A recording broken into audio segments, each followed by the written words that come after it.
दोस्तों, लालच एक ऐसी बीमारी है जिसका कोई इलाज नहीं है। आज की हमारी मूवी की कहानी भी एक ऐसी ही लालची फैमिली की है जिसके लालच की कोई सीमा नहीं है। तो इस मूवी की शुरुआत में हम ट्रे नाम के एक आदमी को देखते हैं जो आधी रात में अपनी गर्लफ्रेंड से मिलने जा रहा होता है। तभी वो नोटिस करता है कि एक अनजान गाड़ी उसका पीछा कर रही है। खतरा महसूस होते ही ट्रे अपना रास्ता बदल लेता है, पर तभी एक अनजान आदमी उसे पीछे से आकर पकड़ लेता है और अपने साथ ले जाता है। फिर सीन शिफ्ट होता है और हम क्रिस और उसकी गर्लफ्रेंड रोज को देखते हैं। रोज आज क्रिस को अपने पेरेंट्स से मिलवाने ले जा रही होती है, मगर क्रिस बहुत ज्यादा नर्वस होता है क्योंकि वो एक ब्लैक लड़का है जिसे लगता है कि व्हाइट फैमिली उसे एक्सेप्ट नहीं करेगी। पर रोज उसे समझाती है कि मेरे डैड को तुम्हारे ब्लैक होने से कोई फर्क नहीं पड़ेगा। रोज की बात मानकर क्रिस उसके साथ चल पड़ता है। तो रास्ते में क्रिस स्मोकिंग करने लगता है, पर रोज उसकी सिगरेट को छीनकर बाहर फेंक देती है। पर इसी दौरान उनकी गाड़ी के सामने एक हिरन आ जाती है। रोज वक्त रहते गाड़ी तो कंट्रोल कर लेती है, मगर इस घटना से ये दोनों बहुत ज्यादा डर जाते हैं। फिर इस गाड़ी से उतरकर उस हिरन को देखने लगता है, पर तभी इनके पास एक पुलिस ऑफिसर आता है जो रोज से पूछताछ करने लगता है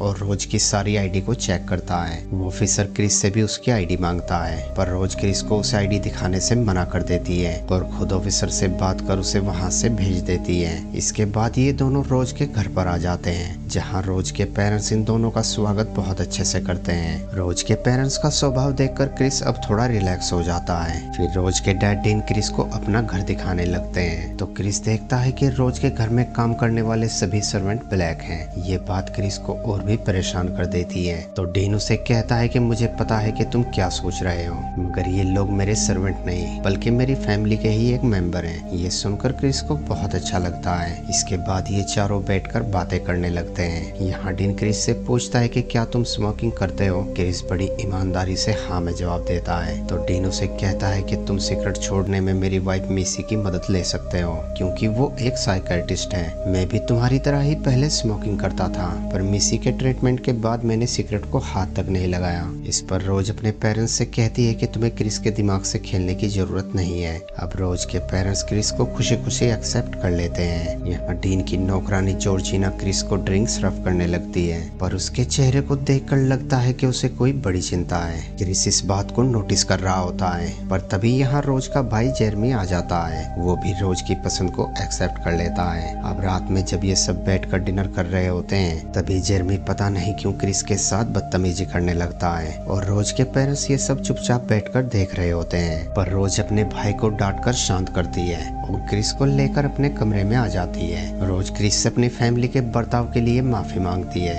अब क्योंकि क्रिस रोज से बहुत प्यार करता है, तो वो रोज को झट से माफ कर देता है। अब नए लोग और नई जगह होने के कारण क्रिस को नींद नहीं आती, तो वो कमरे से उठकर बाहर आ जाता है और स्मोकिंग करने लगता है। पर तभी डीन के घर का मालिक बहुत तेजी से भागकर क्रिस की तरफ आ रहा होता है, जिसे देखकर क्रिस बहुत ज्यादा डर जाता है, मगर वो क्रिस को बिना नुकसान पहुंचाए सीधा ही चला जाता है। तभी क्रिस की नजर जॉर्जिना पर पड़ती है, जो क्रिस को बहुत ही अजीब नजरों से देख रही होती है। ये बातें क्रिस को बहुत ही अजीब लगती हैं। वो ज्यादा न सोचते हुए घर के अंदर आ जाता है। तो रोज की मॉम क्रिस को अपने पास बुलाती है। मिसी के हाथ में एक चाय की प्याली होती है जिसमें वो चम्मच को बार बार घुमा रही होती है। मिसी क्रिस से उसके फैमिली के बारे में पूछने लगती है। तो क्रिस उसे बताता है कि जब मैं 8 साल का था तब मेरी मॉम की एक्सीडेंट में मौत हो चुकी है। और इसी तरह से बात करते करते क्रिस को महसूस होता है कि वो हिल नहीं पा रहा है। यहाँ क्रिस को पता चलता है कि मिसी ने उसे हिप्नोटाइज कर अपने वश में कर लिया है। मिसी क्रिस के दिमाग को किसी काली दुनिया में भेज देती है। तभी अचानक क्रिस की आंख खुलती है, तो वो अपने बिस्तर पर होता है। ये देखकर क्रिस को बहुत सुकून मिलता है कि वो एक सपना देख रहा था।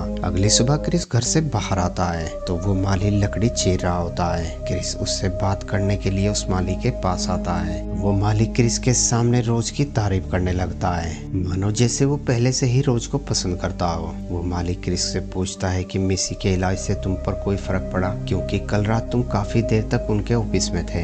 ये सुनकर क्रिस के होश उड़ जाते हैं और उसे यकीन हो जाता है कि कल रात जो कुछ भी उसके साथ हुआ है वो कोई सपना नहीं बल्कि हकीकत है। क्रिस तुरंत ये बात आकर रोज को बताता है तो रोज इस बारे में बात करने के लिए अपनी मोम के पास जाने लगती है, मगर क्रिस उसे मना कर देता है। वो कहता है कि मैं नहीं चाहता कि तुम मेरी वजह से अपनी फैमिली के साथ झगड़ा करो। ये सुनकर रोज शांत हो जाती है। अगले दिन डीन अपने घर पर एक बहुत बड़ी पार्टी रखता है जिसमें शहर के सभी रईस लोग आते हैं, मगर यहाँ एक अजीब बात थी कि ये सभी लोग ओल्ड जनरेशन के थे। रोज क्रिस को अपने मेहमानों से मिलवाने लगती है। वो सभी लोग क्रिस के साथ बहुत अच्छे से मिलते हैं। तभी क्रिस इन इतने सारे गोरों में एक ब्लैक आदमी को देखता है। उससे बात करने के लिए क्रिस उसके पास आता है, पर तभी वहाँ उसकी वाइफ आ जाती है जो उम्र में उस आदमी से काफी बड़ी होती है। वो आदमी क्रिस को अपना नाम लोगन बताता है, मगर क्रिस को लगता है कि ये आदमी झूठ बोल रहा है। उसने इस आदमी को पहले भी कहीं देखा है। इस बात से क्रिस बहुत ज्यादा परेशान हो जाता है और वहाँ से गार्डन में आ जाता है जहाँ उसकी मुलाकात जिम नाम के एक अंधे आदमी से होती है। जिम भी कभी क्रिस की तरह ही एक प्रोफेशनल फोटोग्राफर था। जिम के साथ बात करके क्रिस को बहुत अच्छा लगता है। फिर क्रिस वहाँ से अपने कमरे में आने लगता है। अब क्रिस के ऊपर जाते ही वो सभी गोरे मेहमान अचानक खामोश हो जाते हैं, मानो जैसे वो कोई नाटक कर रहे हो। वही क्रिस यहाँ जो कुछ भी हो रहा है उसके बारे में अपने बेस्ट फ्रेंड रोड को बताता है, तो रोड क्रिस की बातें सुनकर डर जाता है और क्रिस को जल्दी से वहाँ से निकलने को कहता है। वो दोनों इस बारे में बात कर ही रहे होते हैं कि तभी क्रिस के कमरे में जॉर्जिना आती है जो क्रिस से कहती है कि आपको डीन ने नीचे बुलाया है। यहाँ क्रिस जॉर्जिना से सच उगलवाने के लिए उसे कहता है कि इतने सारे गोरों के बीच में मुझे डर लग रहा है। ये सुनकर जॉर्जिना रोने लगती है, मगर उसकी जुबान और उसके चेहरे के भाव आपस में मेल नहीं खाते। वो क्रिस से कहती है कि तुम यहाँ बिल्कुल सेफ हो, तुम्हें इनसे डरने की जरूरत नहीं है। पर अब क्रिस समझ जाता है कि कुछ तो गड़बड़ है, तो क्रिस वहाँ से नीचे आता है। डीन उसे अपने दोस्तों से मिलवाने लगता है। यहाँ क्रिस चुपके से उस ब्लैक आदमी की फोटो खींचता है। अब जैसे ही फोन की फ्लैश उस आदमी की आंखों पर पड़ती है तो अचानक उस आदमी को कुछ हो जाता है और वो क्रिस के ऊपर हमला कर देता है और क्रिस को यहाँ से जल्दी से भाग जाने को कहता है। उस आदमी की ये हरकत पार्टी का पूरा माहौल खराब कर देती है, पर मिसी उसे अपने ट्रीटमेंट से फिर से नॉर्मल कर देती है। मगर क्रिस अब और भी ज्यादा परेशान हो जाता है तो रोज उसे लेकर घर से बाहर आ जाती है। यहाँ क्रिस रोज को सारी बात बताता है। वो कहता है कि जब से तुम्हारी मॉम ने मुझे हिप्नोटाइज किया है मैं वो सब सोच रहा हूँ जो मैं सोचना नहीं चाहता हूँ, इसीलिए मुझे आज ही यहाँ से निकलना है। ये सुनकर रोज उदास हो जाती है तो क्रिस उसे प्यार से समझाकर अपने साथ चलने को मना लेता है। वहीं हम रोज के डैड को देखते हैं जो साइलेंट होकर किसी चीज की बोली लगा रहे होते हैं और अगले ही पल हमें पता लगता है कि वो क्रिस की बोली लगा रहे हैं। तो यहाँ हमें पता चलता है कि क्रिस किसी बड़ी मुसीबत में फंस चुका है। इस ऑक्शन में जिम सबसे ज्यादा बोली लगाकर क्रिस को खरीद लेता है। अब जिम क्रिस के साथ क्या करेगा ये कहानी में आगे पता चलेगा।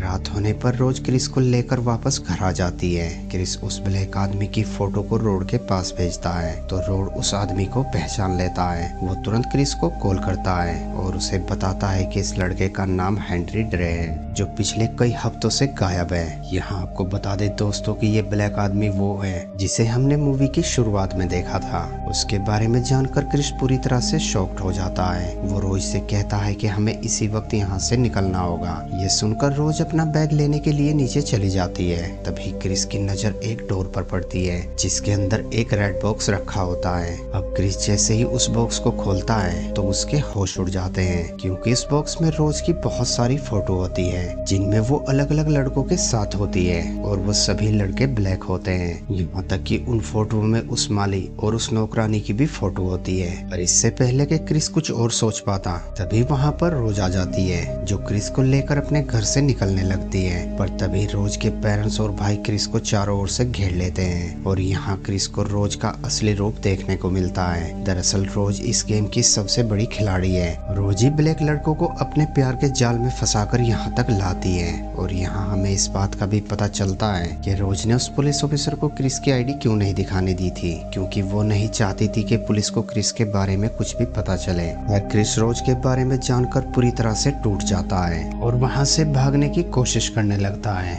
पर तभी मिसी उस प्याली को बजा देती है, जिसकी आवाज सुनते ही क्रिस बेहोश हो जाता है। अब जब क्रिस की आंख खुलती है तो वो एक तहखाने में कुर्सी से बंधा होता है। तभी उसके सामने रखे टीवी पर एक वीडियो चलती है जिसमें डीन के पिता क्रिस को बताते हैं कि मेरी फैमिली पिछले कई सालों से एक खास तरह के प्रोजेक्ट पर काम कर रही थी और आखिरकार हमें इसमें सफलता मिल गई है, और वो सफलता क्या है तुम्हें जल्द ही पता चलेगा। ये कहकर वो वीडियो बंद हो जाती है और फिर से वो प्याला आ जाता है, जिसकी आवाज सुनते ही क्रिस फिर से बेहोश हो जाता है। वहीं क्रिस का दोस्त रोड ड्रे के बारे में रिसर्च कर रहा होता है तो उसे पता चलता है कि ड्रे भी रोज के साथ रिलेशन में रह चुका है। ये देखकर रोड हैरान हो जाता है और वो तुरंत ही क्रिस को कॉल करता है, पर अब क्रिस का फोन स्विच ऑफ होता है। ये देखकर रोड की चिंता और भी ज्यादा बढ़ जाती है, इसीलिए वो वहाँ से सीधा पुलिस के पास आता है और उन्हें सारी बात बताता है। मगर पुलिस रोड की बातों पर विश्वास नहीं करती। अब रोड मजबूर होकर खुद ही रोज को कॉल करता है और उससे क्रिस के बारे में पूछता है तो रोज रोड को बताती है कि क्रिस तो 5 दिन पहले ही यहाँ से चला गया है। मगर रोड समझ जाता है कि रोज झूठ बोल रही है और क्रिस जरूर कोई बड़ी मुसीबत में फंसा है। फिर हम क्रिस को देखते हैं जिसके सामने एक बार फिर से टीवी ऑन होता है और इस बार टीवी पर जिम होता है। क्रिस जिम से पूछता है कि ये लोग मेरे साथ क्या करने वाले हैं, तो जिम मुस्कुराते हुए क्रिस को बताता है कि ये एक प्रोसीजर है जिसके 3 स्टेप हैं। पहले स्टेप में इंसान को हिप्नोटाइज कर उसे अपने वश में किया जाता है और दूसरे स्टेप में इंसान को दिमागी रूप से ऑपरेशन के लिए तैयार किया जाता है और तीसरा और फाइनल स्टेप है ट्रांसप्लांटेशन, जिसमें ये लोग इंसान के दिमाग के एक हिस्से को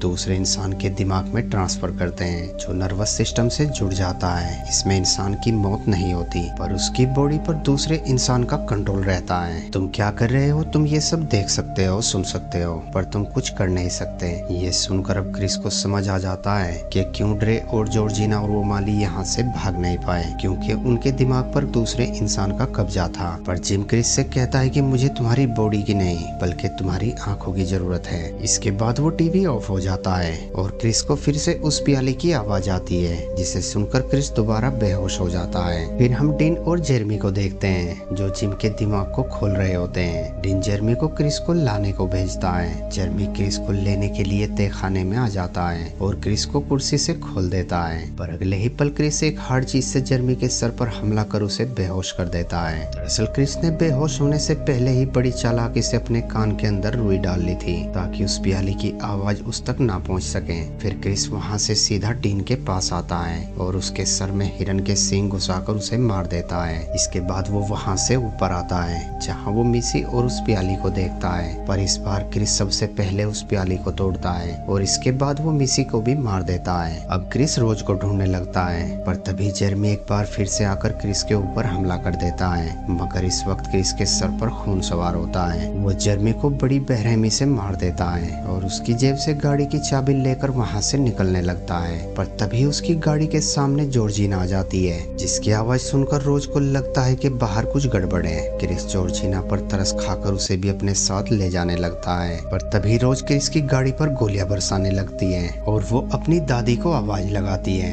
दादी का नाम सुनते ही जॉर्जिना को कुछ हो जाता है और वो अचानक क्रिस के ऊपर हमला कर देती है, जिसकी वजह से क्रिस की गाड़ी एक पेड़ से टकरा जाती है और यहाँ जॉर्जिना की मौत हो जाती है। यहाँ हमें पता चलता है कि जॉर्जिना और उस माली की खोपड़ी में रोज के दादा और दादी का दिमाग है। वो माली रोज के कहने पर क्रिस के ऊपर हमला कर देता है। वो अपनी पूरी ताकत के साथ क्रिस का गला दबाने लगता है, पर तभी क्रिस उसकी आंखों में अपनी फोन की फ्लैश मार देता है, जिसके लगते ही वो माली थोड़ी देर के लिए नॉर्मल हो जाता है। तब तक यहाँ गन लेकर रोज भी आ जाती है, तो वो माली रोज से उसकी गन लेकर रोज को ही शूट कर देता है। अब क्योंकि वो जानता है कि वो थोड़ी देर बाद फिर से रोज का दादा बन जाएगा, इसीलिए वो अपनी जिंदगी को आजाद करने के लिए खुद को भी शूट कर लेता है। तभी क्रिस देखता है कि रोज अब भी जिंदा है, तो क्रिस अपने हाथों से रोज का गला दबाने लगता है। लेकिन क्रिस रोज से बहुत प्यार करता था, तो वो चाहकर भी रोज को मार नहीं पाता। तभी यहाँ पर एक पुलिस की गाड़ी आकर रुकती है, जिसके अंदर से क्रिस का दोस्त रोड निकलता है, जो क्रिस को जिंदा देखकर बहुत खुश होता है। क्रिस अपने दोस्त के साथ गाड़ी में बैठकर वहां से जाने लगता है और रोज उसकी आंखों के सामने ही दम तोड़ देती है और इस तरह से इस पूरी लालची फैमिली की मौत हो जाती है और इसी सीन के साथ हमारी मूवी का भी एंड हो जाता है। दोस्तों, वीडियो अच्छी लगी हो तो वीडियो को लाइक और चैनल को सब्सक्राइब जरूर करना। Thanks for watching.